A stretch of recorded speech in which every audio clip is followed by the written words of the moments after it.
bienvenue dans votre émission Le Pont des Arts. La communauté asiatique vient de fêter l'année du tigre. À cette occasion, j'ai le plaisir de recevoir sur ce plateau Théodé, peintre et designer. En novembre 2021, il a reçu la médaille de bronze lors du Salon international des artistes animaliers contemporains qui fêtait ses 10 ans. Alors, quel animal a-t-il dessiné pour avoir remporté cette médaille? On en parle tout de suite avec lui. Théodé, bonjour. Bonjour Camille. Eh bien, merci d'être venu jusqu'à nous. C'est moi qui vous remercie. Je tiens juste à rappeler que mon vrai nom est José Delbouille et que je travaille sous un nom d'artiste qui est Théodé. Voilà, pour les petits détails d'information sur mon travail. Voilà, une précision importante. Exactement. Est-ce que vous pouvez nous parler tout d'abord de cette médaille de bronze et quel tableau avez-vous présenté pour la remporter? D'accord. Eh bien, ce sont des tigres que j'ai dessinés pour remporter cette médaille. Le tigre était mon animal préféré et mon unique sujet de peinture pour l'instant. Donc je pense que le jury a apprécié le côté contemporain et un peu distinctif des tigres que j'ai présentés. Ouais. Et je pense que c'est aussi l'ensemble du stand, du salon, de mon travail, la cohérence et la singularité qui a fait que j'ai pu décerner cette médaille de bronze. En fait, l'année dernière, ce salon fêtait ses 10 ans. Est-ce que vous pouvez nous rappeler, si possible, très brièvement l'histoire de ce salon? Alors ce salon est uniquement dédié à l'art animalier, donc quels que soient les animaux, tous les designers, peintres, artistes qui travaillent le monde animalier sont généralement invités et sélectionnés pour ce très beau salon. Vous étiez combien alors? Il y avait une 50aine d'artistes exposants. Et qui sont venus du monde entier? Principalement de France oui, principalement de France. Par contre, dans quelques mois, je serai sur le même salon à Bruxelles. Ah bon? Oui, donc c'est un salon international. Oui, tout à fait. Ça veut dire qu'il change de lieu En tout cas, pour l'instant, Paris et Bruxelles. Que Paris et Bruxelles? Oui, tout à fait. Je pense pas à Pékin, par exemple? Pas encore, pas encore. Non. Alors, je rebondis en fait sur l'occasion que vous me donnez de parler de Pékin. C'est qu'un de mes travaux a été sélectionné par le comité olympique des Jeux olympiques d'hiver de Pékin. Une amie chinoise a envoyé certains de mes travaux à ce comité et j'ai été sélectionné parmi 40 artistes du monde. Donc une de mes œuvres est virtuellement en Chine pour l'instant et peut-être que l'original va la rejoindre prochainement. Et cette œuvre-là, elle représentait? Elle a aussi un tigre dans des tons bleus, un peu glaciers, un peu glace, justement pour fêter l'année du tigre. Et aussi le lien avec les Jeux olympiques d'hiver. Est-ce que vous étiez le seul artiste à avoir remporté donc la médaille pour avoir peint des tigres? Écoutez, sur Pékin, je pense que les œuvres étaient très diverses. C'était à la fois le monde olympique, les Jeux d'hiver et le Nouvel An chinois qui étaient les thèmes de cette exposition. Moi, j'ai axé ça sur le tigre puisque je dessine des tigres depuis 5 ans.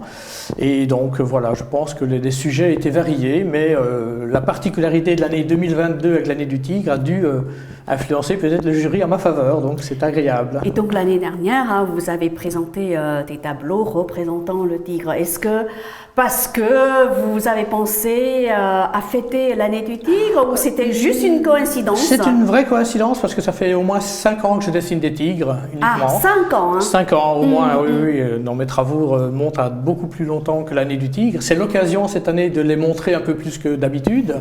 Donc, et on en reparlera peut-être à la fin de l'interview, c'est qu'effectivement j'ai une exposition personnelle en préparation dont je vous parlerai tout à l'heure. On y reviendra. Voilà. Alors, pourquoi le tigre est votre animal fétiche? Oui, c'est mon animal fétiche parce que d'une part, le tigre est un magnifique animal déjà par sa stature, par les attitudes qu'il prend, c'est un félin magnifique.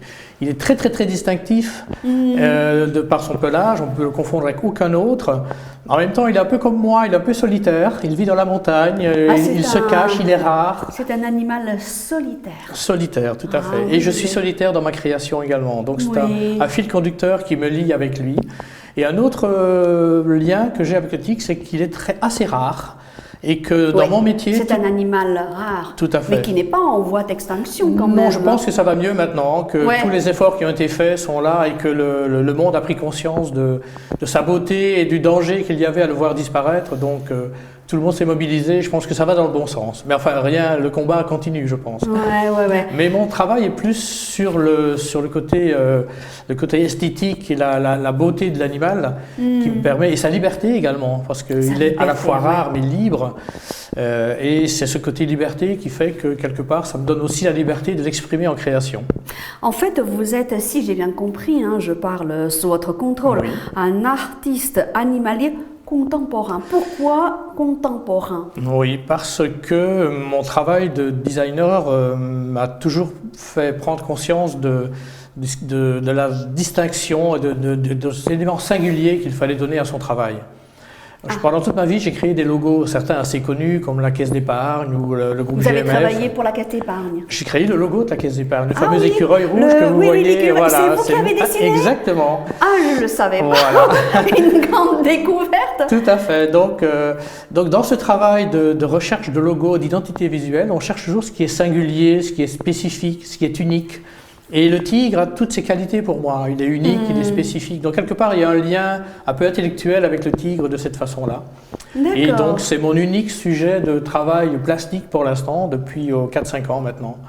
Et cette liberté de ton que je prends avec le traité du tigre vient aussi de ma formation de designer, parce que je cherche la synthèse. S'il y a deux mots qui peuvent qualifier mon travail, je pense que c'est à la fois synthèse et énergie. Synthèse et énergie. Oui. Synthèse, parce que quand je dessine le tigre, il n'est pas généralement complet. Il y a toujours une partie. Oui, c'est ça. Je me focalise beaucoup sur la face du tigre, sur donc l'intelligence, sur le regard, sur l'expression qu'il peut donner. Et je laisse aussi, comme cela, au public la liberté d'interpréter et de s'imaginer le tigre. Parce que le tigre est aussi un sujet assez universel. Quand on parle du tigre à un large public, chacun a une émotion, a un ressenti par rapport à ça, généralement plutôt positif. Mais en même temps, le tigre, il est très attractif parce qu'il y a à la fois la dualité entre l'attraction et la crainte. Donc cette dualité me rejoint aussi parce que je suis Gémeaux en termes de signe astrologique. Donc vous voyez, il y a beaucoup de points de connexion finalement entre le tigre et moi. Mais c'est aussi un animal féroce, non? Féroce, je crois que dans la nature. Féroce. Je crois qu'il est féroce quand on l'attaque ou quand on vient le perturber. Dans le règne animal, je crois qu'il est là simplement, il chasse pour se nourrir, comme tous les animaux prédateurs. Je ne pense pas qu'il soit systématiquement féroce pour les autres par plaisir. C'est simplement par besoin, tout simplement, de se nourrir. Oui, votre tigre, est-ce qu'il a une, on va dire, nationalité? Est-ce que c'est les tigres d'Asie, d'Afrique? Voilà. Est-ce que vous pouvez nous en dire plus? Alors, il a des nationalités, oui, il y en a beaucoup parce que je le transforme en voyageur, je le transforme en personnage en fait. En personnage? Oui, mes travaux s'appellent Portrait de tigre. Ouais. Comme je synthétise et que je travaille souvent sur la face pour exprimer toutes les émotions qu'il peut avoir ou tous les sentiments que moi je peux avoir. Donc j'en fais un personnage, j'en fais un individu avec lequel je voyage, avec lequel je me promène. Et des fois il prend des attitudes de guerrier, des fois d'esprit, des fois de navigateur. Donc ce sont les thèmes à travers tous mes travaux. J'ai des grandes séries comme ça sur lesquelles le tigre m'accompagne dans mes espaces de liberté et de création. Et ça veut dire que dans vos portraits de tigre, on retrouve de temps en temps quelques traits de votre personnalité? Peut-être, oui, certainement. C'est votre porte-parole? Mon porte-parole à coup sûr, oui. Ouais. Autoportrait, je ne pense pas. Peut-être qu'il y a un peu de ça, malgré tout. Mais en tout cas, ça me permet de m'évader. Je dessine depuis l'enfance, depuis toujours. J'ai grandi avec le dessin toute ma vie, j'en ai fait mon métier, j'en ai vécu et maintenant... On va y revenir, plus en détail. Alors le tigre, est-ce que ça vous a tenté de peindre d'autres animaux? Oui, quelquefois j'ai quelques... L'écureuil par exemple? L'écureuil, exactement. Et là c'était sur commande? Oui, tout à fait. Là c'était un travail de commande, c'était complètement différent. On a un objectif bien précis. Pourquoi la Caisse d'épargne vous a choisi? Vous avez une explication? À l'époque, ce n'était pas moi en tant que tel individu, j'étais directeur artistique dans une agence de communication et c'est donc un travail de designer. Ce n'est pas du tout une commande spécifique vers moi, c'était juste mon travail de directeur artistique à l'époque. Quelle différence entre designer et artiste peintre? Alors, le designer travaille toujours pour un client avec un objectif bien précis, avec un cahier des charges, avec un objectif à atteindre. Donc là, c'est de la créativité très encadrée et très canalisée. Donc on doit pouvoir expliquer, qu'on doit pouvoir argumenter et qu'on doit pouvoir justifier le cas échéant. Quand on est dans la création, la peinture, le dessin, là, on a le seul maître à bord, c'est moi et mon imagination et mon compagnon tigre. Donc, là, vous aimez vraiment le tigre, hein? Ah, je l'adore, effectivement. Ouais, c'est un compagnon avec lequel je dialogue de façon permanente, pratiquement. Ouais. Et puis, comme il a ça dans son caractère, la liberté, et puis je le transforme, je vous l'ai dit, en différents personnages qui m'accompagnent. Ça me permet d'investiguer des champs de création et des champs plastiques chaque fois différents et chaque fois nouveaux. Ouais, j'imagine que dans votre carrière d'artiste peintre, spécialisé dans les tigres, vous avez dû vous rendre dans des zoos pour rendre visite aux tigres. Oui, bien entendu. On ne peut pas peindre les tigres sans les avoir vus, oui, non? Oui, j'ai appris à les connaître. Alors comment ça s'est passé? À travers des visites dans les zoos, effectivement, à travers quelques photos que j'ai pu prendre dans des parcs animaliers. Mais c'est assez réduit quand même parce que je me suis forcé justement à synthétiser le tigre, à me le mémoriser, à l'intérioriser pour ne plus travailler sur base de photos. Je travaille uniquement sur base de mon imagination. C'est pas un travail de réplique, on va dire. Non, pas du tout. C'est un travail très singulier. Créatif. Et justement, je n'ai pas de modèle pour justement laisser libre à l'interprétation et ma façon de traiter le tigre. J'ai mémorisé une façon de traiter la face qui me donne des points de repère, comme un canevas. Et après, je pars en création complètement libérée, si je puis dire. Et un peu comme un grand cuisinier qui aurait tous ces ingrédients, mais chaque fois qu'il fait une recette, il va la magnifier, inventer un peu avec les mêmes ingrédients. Est-ce qu'on peut connaître le nombre ou la quantité de portraits de tigres que vous avez réalisés? Je pense qu'en 4-5 ans, je pense à être pas loin des centaines. Oui, quelques centaines, oui. De différents formats, en fait. Il y a différents formats. Des petits formats, et depuis un an et demi, je travaille des grands formats. Donc, et c'est quoi la différence entre ces formats-là, du point de vue de création artistique? Alors, la principale problématique est justement de trouver son aisance par rapport au format. Quand on travaille, je travaille au pinceau et au calame. Oui, je travaille l'encre de Chine, c'est un point important que j'ai oublié de préciser. Toujours.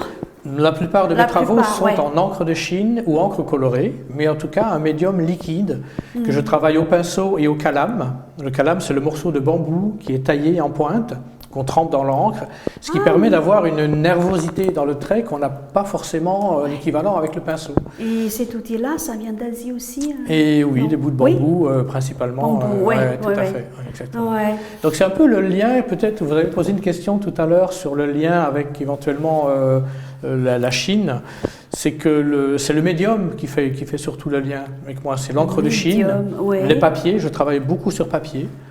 Je maroufle aussi du papier chinois, du papier japonais, du papier spécifique. Et pourquoi alors pourquoi le papier chinois? Parce que d'une part, ça absorbe mieux l'encre. Il a une particularité. En tant que designer et artiste, c'est vrai qu'on aime traiter différentes techniques. Puisque j'ai un sujet unique, qui est le tigre, je varie, entre guillemets, les médias, les plaisirs de travailler sur des grands formats, des petits, des papiers de création, des papiers bien spécifiques, pour justement d'exprimer une multitude de palettes, de sentiments et d'éléments que j'ai à travers le tigre.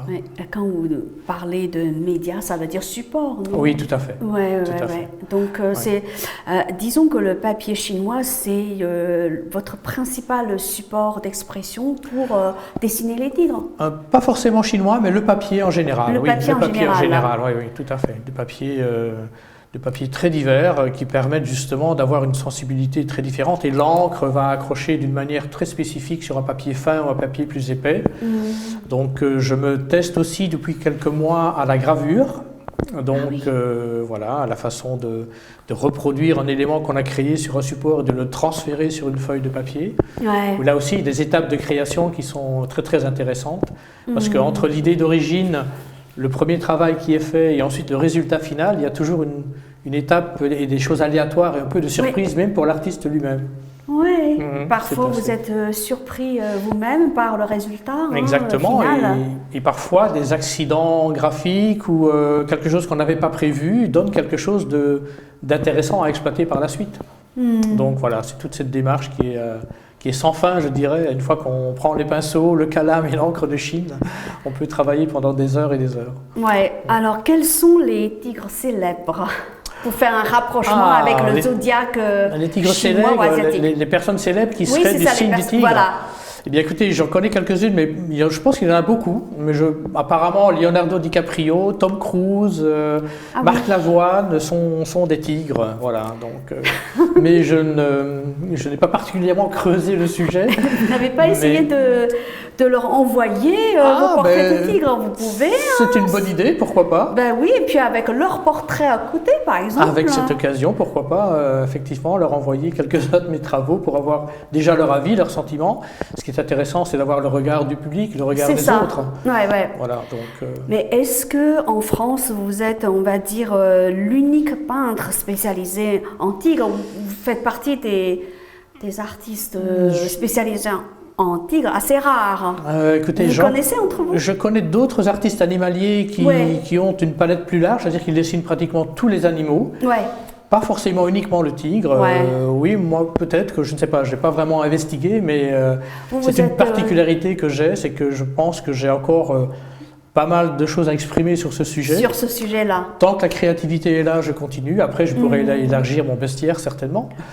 Et sinon, ce que je fais aussi par ailleurs, c'est du dessin de modèles vivants, donc c'est-à-dire des nus féminins ou masculins d'ailleurs. Ah oui, oui, d'accord. Donc là, ça n'a rien à voir. Ça n'a rien à voir. Non, non, non. C'est pour ça que le faire des tigres aujourd'hui, c'est un moment dans mon existence. C'est pas forcément ce que je ferai dans 10 ans.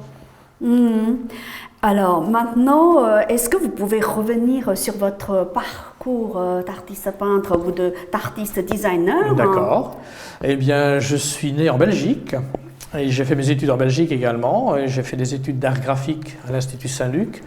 Ensuite, j'ai travaillé en tant que jeune designer à Londres pendant 3 ans.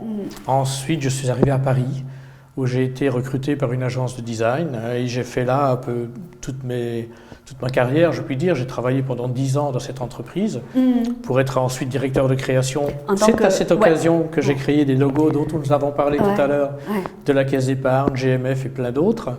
Et ensuite, j'ai fondé ma propre structure, ma propre agence.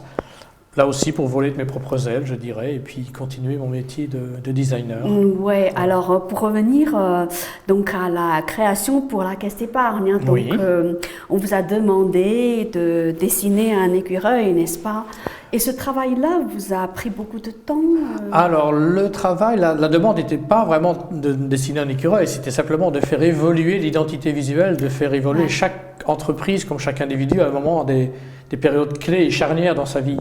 C'était en quelle année alors? Il y a 32 ans maintenant. Il y a 32 ans. Oui, le logo a 32 ans et il n'a pas pris une seule ride. Ah oui, bah justement, ils n'ont pas changé. Non, parce que c'était le parti pris justement très créatif à l'époque aussi. Ah oui. De se démarquer très fort. Et qu'est-ce que vous ressentez aujourd'hui, 30 ans plus tard, en regardant par exemple quand vous promenez dans la rue Le plaisir du travail bien fait et accompli tout simplement, parce que c'était un travail de commande, c'était un travail, c'était ma mission à l'époque, je pense l'avoir bien rempli.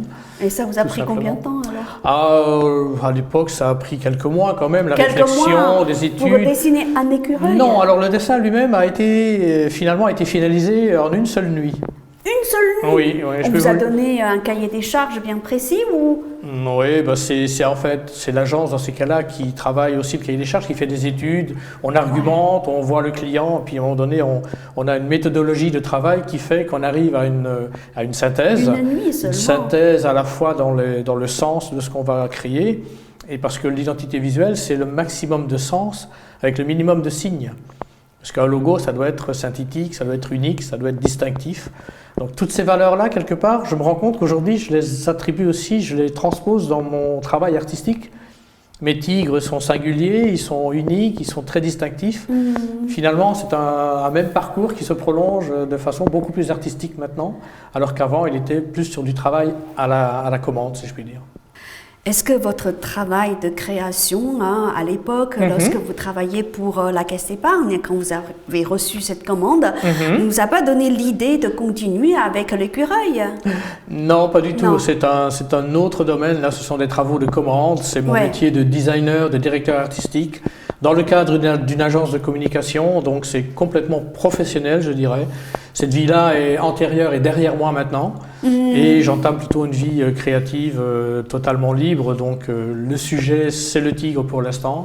Ouais. C'est à travers m'exprimer à travers le dessin et la peinture sur un tas de sujets. Pour l'instant, le tigre me permet d'aborder, avec ses portraits de tigre, me permet d'aborder beaucoup de sujets. Une fois qu'il devient navigateur, je pars à l'autre bout du monde, je refais des choses, des voyages en moi et que j'exprime sur la toile ou sur le papier. Et quand ce sont des esprits, ce sont plus des sentiments humains que j'exprime. Donc voilà, je laisse chaque fois le spectateur libre d'interpréter différents éléments à travers mes tigres. Ce que je peux dire, c'est que pour l'instant, les premiers échos sont très favorables et que chaque spectateur est assez subjugué du regard qui interpelle un peu, qui vient un peu sonder le spectateur. Oui, parce que moi, j'ai regardé certains de vos portraits de tigres. Hein. En fait, c'est vrai que c'est pas c'est pas un tigre en entier que vous représentez, c'est toujours une partie. C'est principalement c'est la tête, en principalement fait. La tête, effectivement. Le regard, les yeux, la tête, ouais. Tout à fait. C'est un choix délibéré de votre part. Hein. Oui, c'est un choix délibéré. Et comme je disais tout à l'heure, les deux mots synthèse et énergie pour l'instant dans mon travail. La synthèse, c'est que je synthétise l'animal à sa face, à la tête, et à partir de là, le regard et la couleur ou l'expression que je donne va me faire partir sur des chemins de création très très différents. Ce qui permet d'interpeller pas mal le spectateur. Et d'autre part, le côté dynamisme, parce que dans le traité que j'ai, je suis assez instinctif. Je dirais c'est le travail, il vient plutôt du ventre et des tripes, et puis de façon spontanée et pas simplement intellectualisé, pardon. Donc voilà, c'est vraiment du ressenti, c'est peut-être le fruit de toute mon expérience de designer et du dessin que je pratique depuis l'âge de 5-6 ans qui fait que ça rejaillit à travers mon travail aujourd'hui. Ouais. Donc la peinture, on va dire, vous l'avez dans votre sang. Hein. Un peu, oui, je pense. Depuis tout petit, tout à fait, depuis tout petit. Ça prend plus l'aspect peinture picturale maintenant sur des sujets libres. Avant, c'était plus des sujets contrôlés dans le cadre de mon travail, mais aujourd'hui, oui, la création a été en moi depuis toujours, oui. Est-ce qu'il y a un personnage qui vous a influencé en particulier pour que vous, on va dire, embrassiez la carrière de peintre? Non, pas franchement. Je pense que c'est la créativité qui est là depuis toujours. J'ai toujours voulu vivre et travailler en dessinant. Ah oui. À 5-6 ans, quand on m'a demandé ce que je voulais faire plus tard, c'est la question qu'on pose toujours aux enfants. Oui, c'est ça. Qu'est-ce que vous allez faire? Ma réponse a été, je veux gagner ma vie en dessinant. Tout simplement. Donc voilà, c'est finalement ce que j'ai fait. Aujourd'hui, vous êtes satisfait. En fait, vous avez atteint votre but, le but de votre vie. Exactement. Oui. Quand je me retourne un peu, le parcours que j'ai fait, effectivement, le dessin et la création graphique m'ont permis de vivre, de rencontrer des gens, de voyager, effectivement, de gagner ma vie. Et maintenant, effectivement, félicitations. Je peux à nouveau partir sur des champs de création beaucoup plus libres et très personnels. Donc vous faites ce que vous aimez en quelque sorte. Exactement. C'est à nouveau le lien avec le tic, c'est la liberté. Être libre de faire ce que l'on veut, c'est assez important. Vous me rappelez là, à l'instant même, un proverbe chinois. Je ne sais pas si c'est un proverbe. Hein. En tout cas, c'est une phrase assez célèbre parce que c'est sorti de la bouche d'un grand philosophe chinois dont le nom m'échappe. Il dit ceci: si vous faites un travail qui vous plaît, vous n'aurez pas travaillé un seul instant de votre vie. Exactement. C'est le plaisir. Ouais, vous travaillez combien d'heures par jour? C'est le plaisir. Je ne compte pas. Je ne sais pas, je suis incapable de vous répondre. Et vous mettez combien de temps à réaliser un portrait de tigre? Alors, ça dépend des techniques par contre. Mais comme je travaille à l'encre de Chine, au pinceau ou au calame, c'est assez rapide. Parce qu'il y a le geste spontané qui doit être là, ou l'intention du geste, etc. Donc des fois, 2-3 minutes pour un dessin petit format suffisent. Oui, parce que l'essentiel doit être dit. Alors c'est bon ou pas bon, mais si on travaille trop, on perd de la spontanéité. Vous privilégiez la spontanéité dans votre création. Exactement. Je pense que ça se sent dans le trait, en tout cas le public me le dit, c'est qu'on sent la synthèse, on sent le dynamisme, on sent la nervosité dans le trait. Et on se rend compte que les traits tels qu'ils sont là, ils ne peuvent pas être faits en 15 minutes ou 20 minutes, c'est impossible. C'est une fraction de seconde des fois. Le fait que l'encre ou le calame touche le papier et puis parte, c'est oui. quelques fractions de seconde. Alors Ouais. il faut avoir l'intention, il faut avoir la maîtrise du geste. Je pense que c'est le fruit de l'expérience qui fait que la qualité du geste est là. Ouais. Mais en temps réel pour fabriquer certaines œuvres, ça peut aller très vite. Alors, si je peux me permettre un avis de néophyte, Bien c'est sûr, en ce je vous en sens que prie. votre travail est très différent de, on va dire, votre peinture est différente de la peinture à l'huile, parce Oui. que ça prend plusieurs mois, Oui, ça non? doit sécher, ça doit être... aussi, bien sûr. Il y a différentes étapes successives sur les peintures à l'huile que je Ouais. n'ai pas forcément sur le travail que je fais. Ouais. Même s'il m'arrive parfois de reprendre certains travaux, simplement une fois que je ne suis pas tout à fait satisfait, pour les enrichir soit de couleurs, soit de matière. Donc, C'est possible oui, et il y a de une rajouter série, quelques couches. parfois, Oui, oui. il y a une série de, notamment les navigateurs, mes tigres navigateurs, sur lesquels effectivement je prépare des éléments, des cartes, des fausses cartes, où j'écris oui. de la typographie. J'adore la calligraphie. Donc je mélange ces différents éléments que je crée moi-même par ailleurs, comme un puzzle, et ensuite je les assemble. Donc là, il y a un temps un peu plus long de Ouais. préparation et de réalisation. Vous parliez de calligraphie. Oui. Est-ce que ça vous est arrivé de penser à pratiquer la calligraphie chinoise, par exemple? Eh bien, on m'encourage à le faire. Alors, Ouais. je l'ai un peu fait, pas la calligraphie chinoise, j'ai beaucoup pratiqué le dessin de typos, j'ai collaboré avec beaucoup de typographes et de calligraphes sur les différents travaux tout au long de ma carrière, parce que dans la recherche typographique et l'identité visuelle, la signature typographique de la marque est très importante. Donc le moindre accident graphique, l'équilibre des lettres, l'équilibre des blancs, des pleins, des déliés, tout ça participe à la beauté du logo au final, et à la pertinence aussi, et à l'émotion qu'il va traduire. Donc j'ai beaucoup pratiqué, étudié et travaillé avec la typographie. Il me reste encore une étape, c'est de certainement travailler la calligraphie avec des maîtres chinois ou japonais pour Par exemple, encore maîtriser plus le travail du pinceau, par Ouais. exemple. Oui, tout à fait. Ouais. Quels sont vos projets d'exposition? Alors, l'année du tigre a créé des opportunités, finalement. J'ai eu, sur le fameux salon Art Animalier où j'ai eu la médaille de bronze, j'ai rencontré une personne qui m'a fait rencontrer une autre personne qui a une maison-galerie dans le 19e arrondissement, pas loin des Buttes de Chaumont, et qui a un passé historique de la famille avec la Chine. Donc je vais pouvoir organiser une exposition personnelle dans En Chine? Non, Non. dans cette maison du 19e Mais pourquoi vous arrondissement. ne pensez pas à organiser une exposition en Chine? Parce que je vais mélanger, j'espère le faire. J'espère le faire. Parce que l'année du tigre, Tout à fait, justement, exactement. c'est une opportunité. Oui, c'est une finalement. opportunité. Mais avant cela, à partir du 12 février prochain, je vais avoir une exposition personnelle d'un mois dans une galerie qui s'appelle La Maison, qui appartient à Malie d'Autrem, qui est une cousine de François d'Autrem. Et François d'Autrem a fondé la compagnie de l'Orient et de la Chine, a beaucoup commercé et beaucoup vécu en Chine. Il avait une collection particulière assez imposante. Et la particularité de mon exposition, c'est qu'on va pouvoir ressortir 2-3 pièces de cette collection pour les mettre en dialogue et en regard avec mes Ouais. tigres. Voilà, donc j'aurai peut-être une vingtaine d'œuvres personnelles exposées avec quelques pièces de la collection de François d'Autrem. Alors, est-ce que vous pouvez juste rappeler avec précision l'adresse de cette exposition? Alors, c'est Villa Sadi Carnot, dans le 19e arrondissement. Ce sera sur rendez-vous parce que c'est une maison-galerie, donc c'est plus agréable de faire des parcours de visite en petit comité. Et l'exposition commencera le 12 février Le 12 jusqu'au février, 12 hein. mars. Bah, c'est bientôt là. C'est très très bientôt. Ouais, tout ça à va fait. durer un mois. Hein. Voilà, exactement. Et j'aurai sur mon compte Instagram ou sur les personnes qui veulent me suivre pourront Voilà. trouver les coordonnées de cette exposition. Et sur votre compte Instagram, ce sera le nom de votre nom d'artiste. Tout à fait, TOD. TOD.art. Exactement. Merci beaucoup et bon succès. Merci beaucoup Camille, à très bientôt. À bientôt. Merci.